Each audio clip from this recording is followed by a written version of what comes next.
Hey, welcome to another episode of Reading with Olivia'S dad. Today we have the cool bean. Watch out. Here comes the cool beans.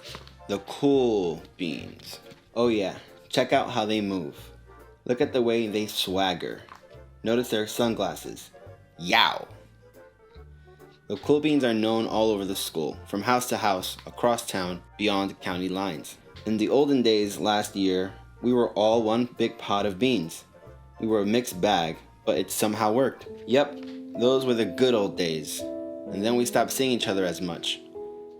That's just how it is sometimes. You spend less time together, even though you're not totally sure why.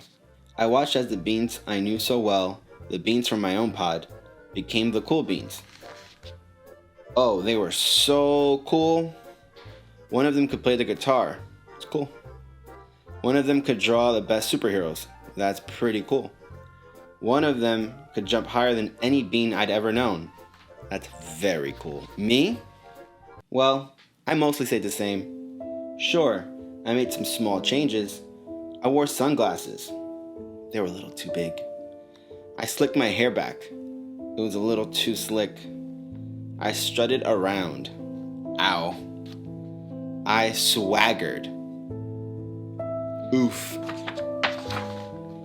I was still picked last for everything. My clothes never seemed to fit. I snorted when I laughed. I walked into stuff. I was an uncool bean for sure.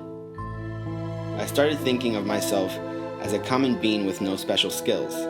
I couldn't compete, so I didn't even try. I'd never be a cool bean. It seemed like there were two types of beans in the world. There were the cool beans and beans like me.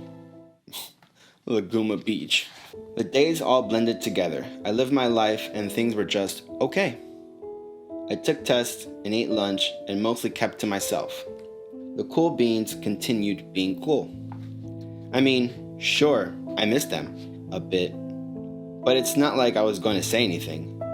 I felt like all the coolness had gotten in the way of our friendship. And that's how it went, until one day.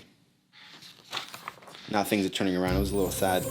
I was in the cafeteria. I dropped my lunch on my loafers. Oh no, not again. But then something sort of miraculous happened. Out of nowhere, one of the cool beans helped me clean it up. He didn't even say anything. He just gave me a nod. That was it. Later, I was out on the playground. I tripped and scraped my knee and maybe cried a little bit, and everybody saw it. Another one of the cool beans came to my side, and without a word, he dusted me off. That afternoon, I was sitting in class. I wasn't really paying attention. I didn't notice, but our teacher had called on me. Everybody stared. I sat there in silence. Nobody said anything. And then everybody just laughed. At me. That was it. After today, I was officially a has-been. But then one of the cool beans stood up and came over to me. Everybody watched. She leaned in close and whispered, "Hey, the teacher asked you to read from page 32. Then she gave me a quick wink and went back to her seat. It was a small gesture, sure, but it was also everything. I walked home with a goofy smile on my face.